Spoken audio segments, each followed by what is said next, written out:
L'arrivée dans de nombreux domaines des drones et dans le monde civil, vous allez voir que c'est dans le secteur de la livraison qu'il s'annonce déjà comme une révolution. La preuve en Chine, où les ingénieurs ont de grandes ambitions pour ces livreurs. Hélice, reportage de nos correspondants Louise Malnois et Xavier Baumel. Parcourir la Grande Muraille de Chine. Sous un soleil de plomb, on y croise ceux qui portent leur pique-nique au fil des marches. Et ceux qui commandent leur repas, simplement, en quelques clics sur leur smartphone. Qu'est-ce que tu veux? Choisis un sandwich. Vous voulez quel goût? Un pour chacun. Des sandwichs et du poulet pour Sophie et ses 3 enfants. Pour la livraison, ajoutez 50 centimes. Nous avons commandé 2 menus pour 11 €. Quelques minutes plus tard, voilà le livreur. Un drone. Cet opérateur récupère la commande. Numéro 9976. De quoi émerveiller les enfants.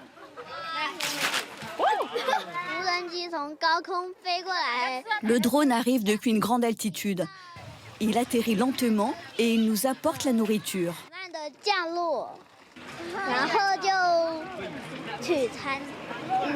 C'est la première fois que je le vois. J'espère qu'à l'avenir, des drones livreront de la nourriture dans tous les sites touristiques. Ce service est assuré par le poids lourd de la livraison de repas en Chine. Les sandwichs des enfants viennent de ce restaurant, situé 3 km en contrebas. 2 pains blancs et un pain d'avoine, c'est ça? Madame Guo prépare chaque jour une douzaine de commandes à livrer par drone. Ça ne change pas grand-chose pour nous. La seule différence, c'est l'emballage. Une boîte en carton renforcée, retirée par un coursier. C'est ensuite depuis le toit de cet immeuble que partent les drones. Je change la batterie après chaque vol. 3 appareils auxquels cet opérateur accroche les repas, jusqu'à 2,4 kg. Il y a un crochet ici, à l'avant. Cela pourrait durer près d'1 heure si c'était livré par des humains. Le drone, lui, peut assurer jusqu'à 20 livraisons en 1 heure, en autonomie. L'itinéraire est programmé par un logiciel et le pilotage est automatique. Cette technologie n'en est pas à ses débuts. Déjà 54 autres liaisons existantes à travers plusieurs villes de Chine. Elle opère aussi à l'étranger, à Dubaï. Ici à Shenzhen, on vient récupérer son plat dans ce kiosque, en saisissant un code.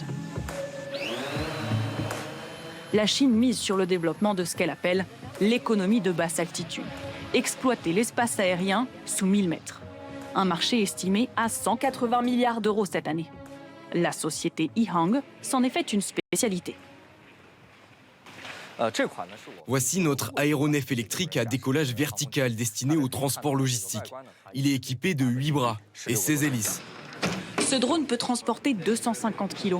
Sa soute peut être réfrigérée pour transporter des denrées alimentaires. En Chine, de nombreux endroits sont montagneux.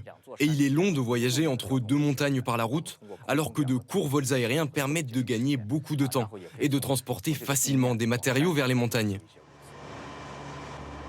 Se jouer des contraintes géographiques, c'est notamment le défi des 30 employés de cette société. 7 kilos, 200 grammes. Depuis 1 an, ces opérateurs de drones testent la livraison de marchandises entre la ville côtière de Zhuhai et l'île de Guishan. Vérification terminée. Pas d'anomalie. Jusqu'à 20 kilos peuvent être chargés dans leur drone cargo. Cette cargaison de fruits doit parcourir 37 km au-dessus de la mer. Vitesse au sol, 106. Encore environ 15 minutes jusqu'à l'île de Guishan. Et l'altitude? L'altitude est de 120. Un trajet répété jusqu'à 12 fois par jour, tant que le vent ne souffle pas à plus de 60 km/h et qu'il ne pleut pas. Voilà ce qui vient d'arriver du port.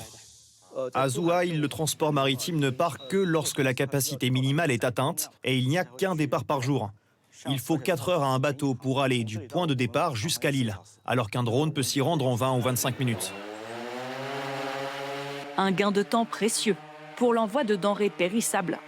Avec le soutien des autorités locales, cette jeune société compte développer 15 nouvelles liaisons à travers l'archipel d'ici 2030.